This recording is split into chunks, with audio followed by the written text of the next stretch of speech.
Hello fellow egoists! Today we'll be doing an in-depth analysis of chapter 221 of the Blue Lock manga. There is a lot to unpack, so if you want to get directly to the analysis, you can skip by coming into this timestamp. The chapter first starts with Kaiser posing with his rose aura after scoring probably the most impressive goal in the Neo-Egoist League so far. Right after that, we get Ness celebrating as if he just scored a winning goal in the World Cup by himself and breaking down Kaiser's goal in total euphoria. The mid-writing is at its peak, but Kaiser puts an end to that by telling Ness to shut the fuck up. Kaiser then breaks down his scoring opportunity just like Ness did, but acknowledges the fact that everything that led to this was made through the effort of Isagi, who dominated the field and made everyone focus on him.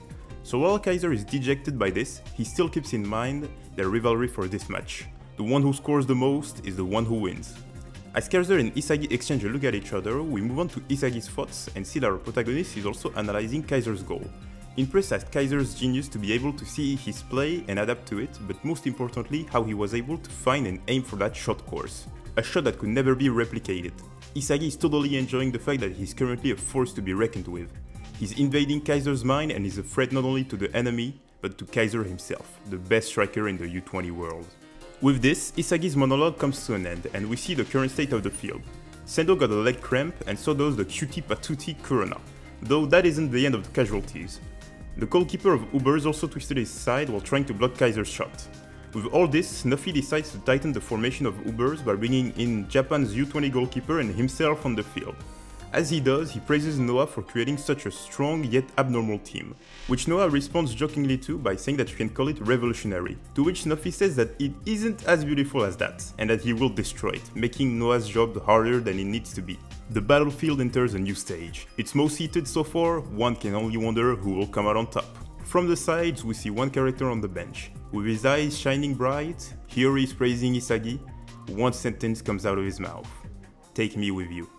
And with that, this incredible chapter ends. This chapter honestly had everything I could have asked for in terms of building up the final acts of this match. Pretty much all of my predictions made in last chapter's analysis came to be, getting a bit of development on Ness, Isagi finding a new piece while watching Kaiser's goal, though we'll discuss that later, and the Meister strikers coming out on the field. Now let's get into the analysis, shall we? First off, I want to say that Ness was basically the whole community after Kaiser's goal in the last chapter, and Kaiser putting an end to this mid-writing and being annoyed at the foundation of his goal is totally understandable. You might wonder why though, after all he scored probably the most incredible goal that we have seen so far in Blue Lock in general. Well, we have to put ourselves in Kaiser's shoes to understand why he was so pissed off. You are the U20 division's top striker, a force so strong that you destroy any person who dares even try to challenge you. But this time, you find a player from a small country, who still holds on even if barely in the first match you play with him. He was absolute trash but still dared to defy you by assisting another player. At this point it's just pretty funny, you know? And you see that he has potential to get you the brand boost that you're looking for. The match after that though, he all of a sudden becomes a player who's able to go toe to toe with you in terms of playmaking. And to put the cherry on top, he ridicules you by making you the clown of his plays. You understand that you need to beat him to death so he can finally understand his place. But what happens in the match where you're supposed to beat him? You're getting caged by a player who kills off any opportunity to score you may have. You see the guy who you're supposed to beat be the main protagonist of the field and hogging all the attention of it. You're only a secondary character to him. The only opportunity to score you have is when said guy can't even score because he doesn't have the finishing abilities to. How insulting would that be? You score, but deep down you know that this was only possible because Isagi was the star of the field. And right after that, Ness comes to meet-ride you? Lord, if I was Kaiser I would have been throwing hands right there and then with Ness. But he didn't. And this makes Kaiser that much more of a graceful character. He isn't a coward that hides his flaws behind excuses. He acknowledges the state of the field even though he hates it and will do everything in his path that he can to beat Isagi. To stay on the topic of Isagi, we have his amazing monologue, which is my second favorite part of this chapter. Here we see that Isagi seems to find a new piece, and as I said in my last chapter analysis, this piece will surely be the predator eyes of Kaiser. As Isagi puts it, this is a goal that can only be made in the heat of the field, can only be made when the goalie is doing his best while being under pressure. As the piece falls, it hides one of his eyes, an eye which later on in the chapter is only a spiral eye instead of being a metavision eye like the other one. So with this, it's pretty much set in stone that Isagi will develop Predator Eye or at least a new ability related to scoring. One interesting thing about this design though is that Isagi has one Metavision Eye and the other that will surely be Predator Eye, whereas Kaiser for example switched between both. Here we might see Isagi trying to use both at the same time, which is a theory I had some time ago, but that I only talked about on Reddit. Though we would have to see if his brain would be able to compute all of this without going into overload, thereby fulfilling the foreshadowing that Noah gave to Isagi when he helped him in the Menshine City match, about Isagi being too greedy. Though this foreshadowing could also have another meaning, one that I touched on in my video about Isagi's original ego, which I highly recommend watching. To stay on the topic of Isagi's original ego, we do have a callback to it when Isagi says it's fun invading Kaiser's mind. By doing so, Isagi's original ego is pleased, a sort of callback to this amazing panel where Isagi's original ego is looking for one thing, becoming the one and only true protagonist of the field. The double panel of both teams is incredible, a lot of small details in paneling and general poses that make it one of my favorites so far. Raichi and Lorenzo doing the same pose, showing how their current playstyle of shutting down a certain player in the midfield is similar.